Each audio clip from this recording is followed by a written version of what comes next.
Pemirsa, Ketua Majelis Tinggi Partai Demokrat yang juga merupakan Presiden RI ke-6 Susilo Bambang Yudhoyono SBY mengungkapkan perumpamaan soal matahari kembar saat berpidato di acara ulang tahun Partai Demokrat Senin kemarin. Dan kita akan coba langsung membahas hal ini bersama dengan dua orang narasumber yang sudah bergabung bersama kami. Kita sapa terlebih dahulu, sudah bergabung di studio ada Sekretaris Majelis Tinggi Partai Demokrat Bang Andi Malarangeng. Selamat petang Bang Andi. Selamat sore. Kita juga sudah terhubung bersama dengan pengamat politik Prof. Burhanuddin Muhtadi. Selamat petang Prof. Selamat petang semuanya. Ya, oke, kita langsung menuju ke Bang Andi dulu. Bang Andi, pernyataan yang disampaikan oleh Pak SBY ini memang ditujukan untuk internal Partai Demokrat atau eksternal nih? Memang situasinya memang dalam konteks internal Partai Demokrat kita sedang mengadakan yang namanya ulang tahun Partai Demokrat tanggal 9 itu. Walaupun juga sekaligus ulang tahun Pak SBY juga. Bahwa beliau menyampaikan bahwa beliau ini Pak SBY sendiri tidak lagi ikut cawe-cawe day to day politics di Partai Demokrat. Mataharinya adalah AHY sebagai ketua umum. Karena itu dalam sebuah partai tidak boleh ada matahari kembar, hanya satu matahari, yaitu Ketum AHY, bukan Pak SBY, bukan lagi matahari. Walaupun bagi kami beliau tetap mentor bagi kami semua kader Demokrat. Dan ini juga berlaku dalam sebuah konteks negara, bahwa di dalam sebuah negara hanya ada satu matahari, mestinya begitu. Dan yaitu kalau kalau dianggap dalam konteks negara ya presiden. Itulah matahari kita semua, bangsa Indonesia. Nah, kalau presiden ya cuma satu presiden. Presidennya sekarang ini Presiden Jokowi. Tanggal 20 Oktober nanti presidennya ada presiden baru namanya Presiden Prabowo. Dan apakah sekarang, apa sesudah tanggal 20 hanya satu matahari, jangan lebih dari satu, karena itu pasti satu matahari aja sudah panas, apalagi kalau lebih dari satu. Oke, berarti membenarkan ya bahwa ini juga ditujukan untuk eksternal tadi, misalnya ya, presiden. Bisa di konteks, beliau juga mengatakan bahwa dalam sebuah negara pun juga harus begitu. Nah, matahari itu bersinar bagi semua. Jadi kalau dalam konteks negara, Presiden Republik Indonesia itu hanya satu. Dan dialah matahari kita menyinari semua, seluruh rakyat Indonesia, baik yang memilihnya maupun yang tidak memilihnya. Nah, karena itu ini sudah sesuatu yang sudah semestinya. Tidak perlu diperdebatkan lagi bahwa ini sudah semestinya begitu itu. Baik Bang Andi, yang menarik kan gini, ketika Pak SBY bilang bahwa matahari kembar ini bisa menimbulkan kekacauan. Apa ada hal krusial yang Pak SBY tangkap dari kondisi saat ini? Enggak ya, saya rasa itu sesuatu yang ya sudah semestinya. Artinya bahwa kalau ada lebih dari satu matahari di dalam sebuah partai, apalagi juga di dalam sebuah negara, itu pasti akan timbul kekacauan karena satu aja sudah panas begitu, apalagi kalau lebih dari satu kan. Nah, karena itu mari kita tertib dalam konteks berpartai, juga bernegara, hanya satu matahari. Nah, dalam konteks negara, kita sekarang dalam konteks, mempersiapkan transisi kepemimpinan dari Presiden Jokowi menuju ke nantinya tanggal 20 Oktober Presiden Prabowo. Harapan kita ya begitu itulah mestinya. Sesuatu yang ya sudah semestinya lah. Oke, kita coba menuju ke Prof. Burhan. Prof. Burhan, kok tadi kan Bang Andi ini mengamini bahwa ini juga ditujukan untuk eksternal, khususnya untuk presiden. Kenapa Pak SBY sampai menyampaikan itu di publik? Kalau saya melihat pertama lebih ke aspek political correctness ya. Pak SBY kan sangat terkenal dengan keinginan untuk mengutamakan correctness tadi dalam berpolitik. Dan secara empirik Pak SBY pernah mengalami kan betapa sulitnya mengatur negara jika persepsi publik terkait dengan kepemimpinan nasional itu terbelah. Jangan lupa periode pertama itu Pak JK dalam banyak hal itu dianggap terlalu maju sebagai wakil presiden. Profesor Syafi'i Ma'arif misalnya menyebut the real president, dan itu menimbulkan komplikasi itu. Jadi Pak SBY pernah menjadi tanda kutip ya semacam korban gitu ya, kalau publik mempersepsikan ada banyak matahari yang berada di dalam pemerintahan. Cuma pengalaman sebelumnya kan berkaitan dengan relasi antara presiden dengan wakil presiden. Dulu Gus Dur dengan Ibu Mega juga pernah dipersepsikan serupa kan, di mana partai-partai di parlemen karena tidak bisa berkomunikasi secara baik dengan presiden, itu kemudian menjalin relasi dengan wakil presiden Ibu Mega pada saat itu. Tetapi yang sekarang dipersepsikan seperti yang Bung Adi Prayitno sebut, itu kan bukan antara presiden dengan wakil presiden. Karena wakil presiden dalam konstitusi punya keterbatasan kewenangan kan. Tetapi antara presiden yang akan menjabat dengan presiden yang akan lengser. Nah itu yang tadi disampaikan oleh Bung Adi. Nah pertanyaannya seberapa besar kemungkinan itu terjadi. Nah pertama nih, kalau kita lihat pengalaman sebelumnya, mungkin ini kali pertama seorang presiden yang akan outgoing, ya, menyelesaikan masa jabatannya yang tidak punya partai. Ini berbeda dengan Pak SBY dengan Partai Demokratnya, Ibu Mega dengan PD Perjuangannya, Gus Dur dengan PKB-nya. Ya. Ini Pak Jokowi nggak punya partai. Nah artinya dia tidak punya satu institusi politik tempat dia mengeluarkan energi dan staminanya pasca lengser. Nah pertanyaannya apakah kemudian ya Pak Jokowi itu mampu atau mau untuk tanda kutip ya muncul sebagai matahari di luar dari Pak Prabowo? Saya sendiri ragu ya. Mungkin pertama Pak Jokowi tentu usianya muda, energinya berlebih, mungkin dia masih pengen eksis ya secara politik. Tapi dengan kewenangan yang tidak ada setelah nggak jadi presiden, bagaimana mekanisme Pak Jokowi untuk masuk dan mempengaruhi sekaligus menjadi matahari kembar buat Pak Prabowo? Karena setelah nggak ada power, Pak Prabowo ya jadi satu-satunya matahari tunggal. Kecuali Pak Jokowi punya instrumen yang membuat dia tetap eksis dan mempengaruhi pemerintahan yang akan datang. Nah instrumennya apa? Golkar? Atau partai yang lain, saya tidak tahu. Tetapi saya kok tidak yakin ya Pak Jokowi akan muncul sebagai matahari kembar pasca Pak Prabowo akan dilantik sebagai presiden. Meskipun sebagai seorang presiden yang akan menyelesaikan masa jabatannya di usia yang muda, ya menurut saya bukan wajar ya. Ya mungkin saja atau sah-sah saja kalau dia masih punya semacam ambisi politik ya untuk tetap muncul dalam dunia perpolitikan Indonesia. Prof. Burhan, ketika ini berbicara konteks negara, sebetulnya apa yang Pak SBY lihat ketika menyatakan bahwa ini ada matahari kembar nih antara kalau tadi bukan presiden dan wakil presiden, tapi presiden yang saat ini dan presiden yang akan datang, artinya Pak Jokowi dan Pak Prabowo. Anda melihatnya seperti apa? Apa yang dilakukan Pak Jokowi saat ini sehingga bisa ada tafsir bahwa ada matahari kembar nih nantinya gitu? Pertama, lebih ke aspek political correctness tadi. Pak SBY ini orang yang sangat mengedepankan correctness dalam berpolitik. Saya ingat betul ya, beliau kemana-mana waktu beliau menjadi presiden itu mengantongi Undang-Undang Dasar 45 di sakunya. Karena itulah panduan beliau dalam menjalankan tugas sebagai kepala negara atau kepala pemerintahan. Dan dalam konteks political correctness tadi, memang betul kalau ada lebih dari satu matahari, ya nanti menimbulkan chaos itu.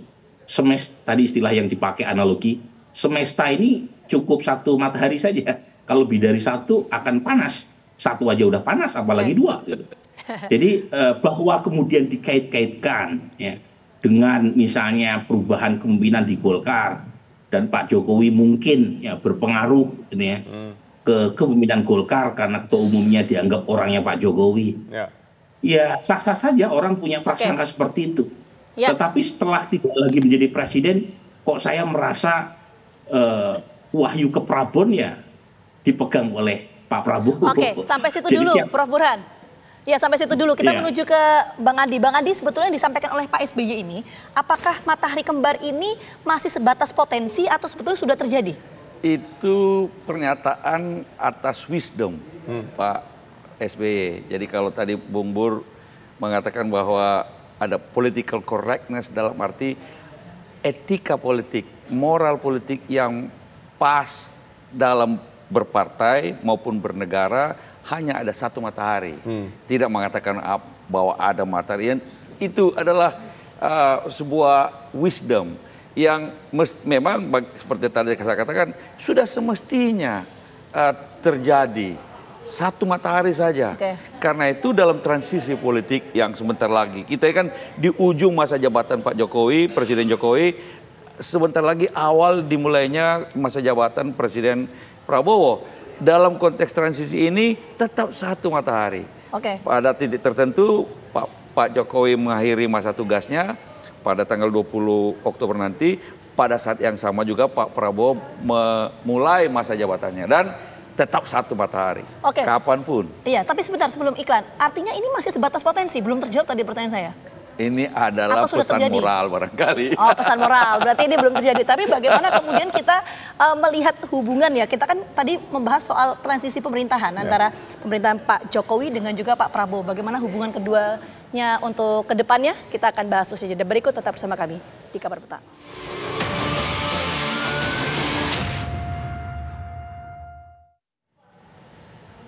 Baik, kita lanjutkan kembali di diskusi kita hari ini.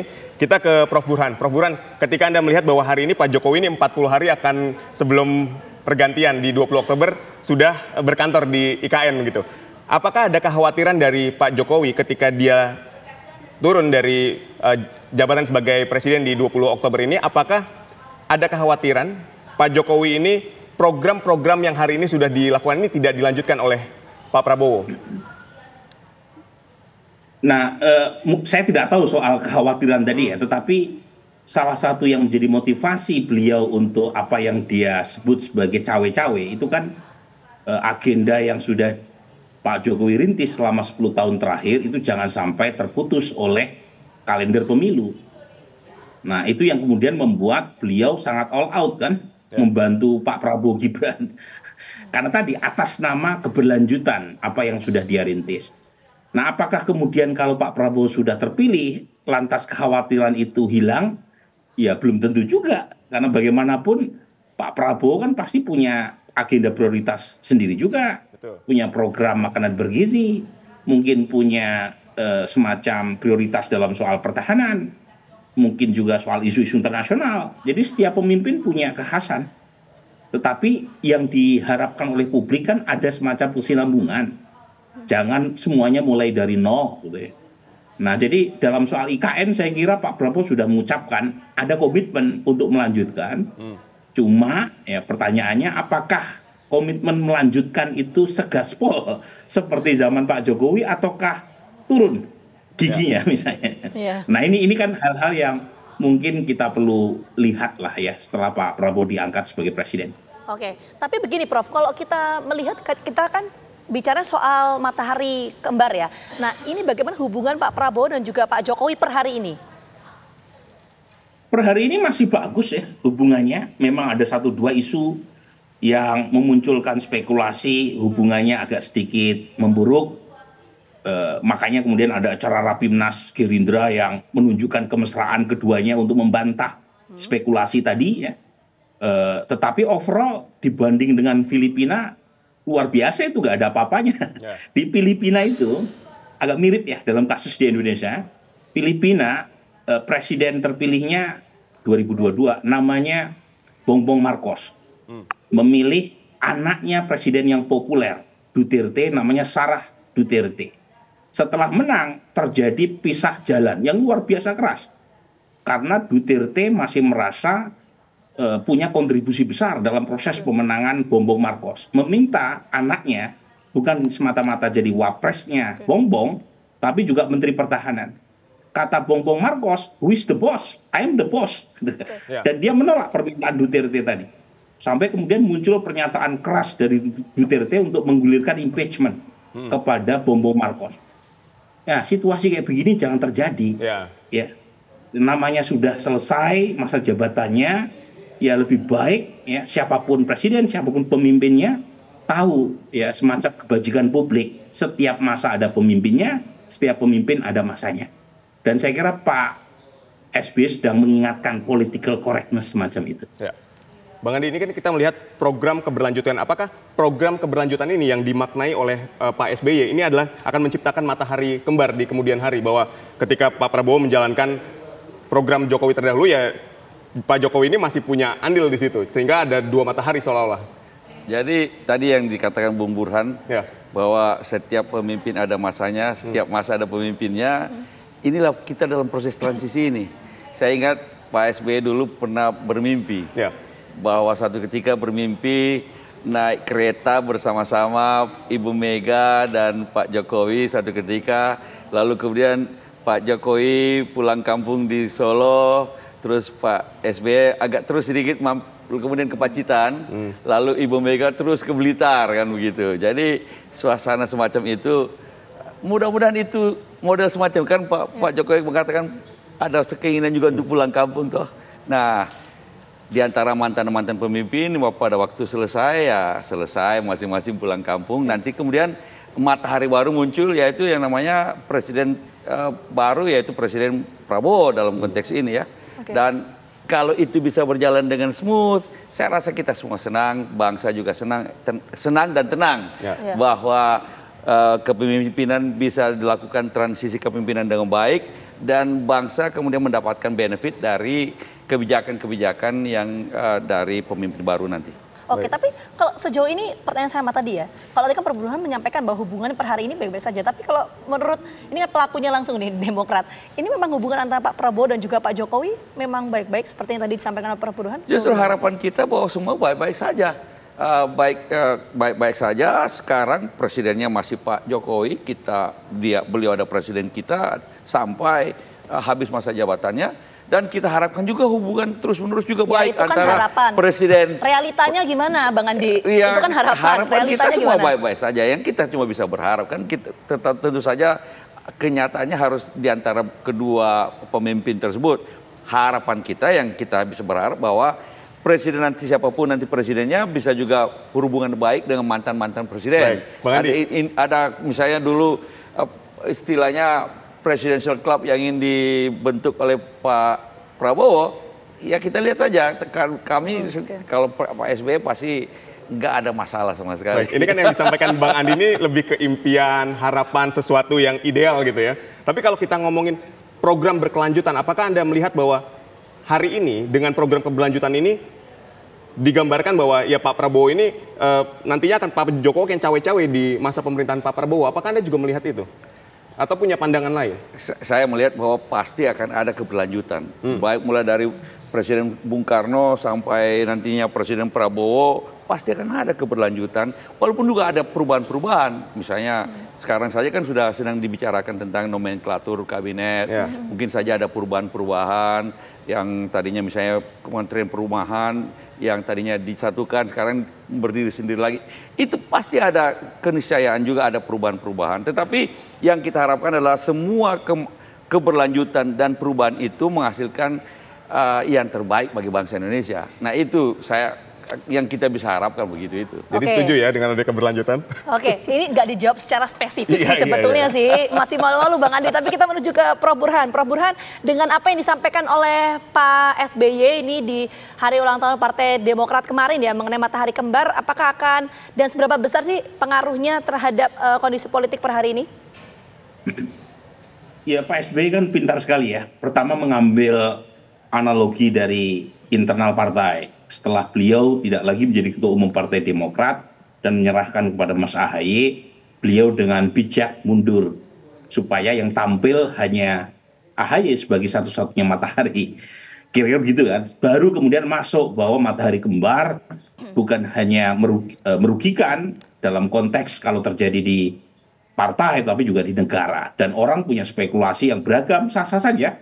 Kalau orang kemudian mengaitkan misalnya matahari kembar antara presiden yang akan dilantik dengan presiden yang akan selesai masa jabatannya. Dan menurut saya statement Pak SBY tidak jatuh dalam ruang hampa. Pasti ada konteksnya kan. Betul. Dan konteksnya saya kira tidak hanya internal partai. Mungkin beliau melihat energi berlebih dari seorang Presiden Jokowi yang kalau misalnya tidak dimitigasi bisa menimbulkan komplikasi terkait terutama pasca 20 Oktober 2024 nanti. Tetapi lagi-lagi kalaupun toh itu benar, pertanyaan seorang political scientist adalah mekanisme atau instrumennya melalui apa agar Pak Jokowi dilihat sebagai matahari kembar. Kan sudah tidak lagi jadi presiden. Nah ini yang tadi saya tanya, instrumennya seperti apa?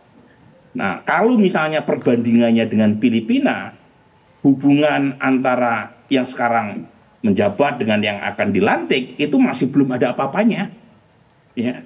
Tentu tidak sesmooth ya antara perdana menteri Singapura dengan perdana menteri yang baru. Kalau di Singapura kan prosesnya jauh lebih smooth ya. Karena memang PAP itu partai yang sangat dominan. Sehingga yang menggantikan dengan yang digantikan hubungannya sangat mesra. Baik. Prof. Burhan. Tetapi dalam konteks Indonesia mungkin tidak sesmooth Singapura, juga tidak sebrutal Filipina. Somewhere in the middle gitu ya. Hubungan antara Pak Jokowi dengan Pak Prabowo. Baik, terima kasih kepada Prof. Burhan atas dialognya, juga Bang Andi telah hadir di studio kami. Kita akan melihat ya bagaimana nanti di 20 Oktober pergantian dari Pak Jokowi ke Pak Prabowo. Semoga program keberlanjutan bisa bermanfaat untuk semuanya. Baik, terima kasih atas kehadiran semuanya. Selamat sore, sehat selalu dan sukses semua.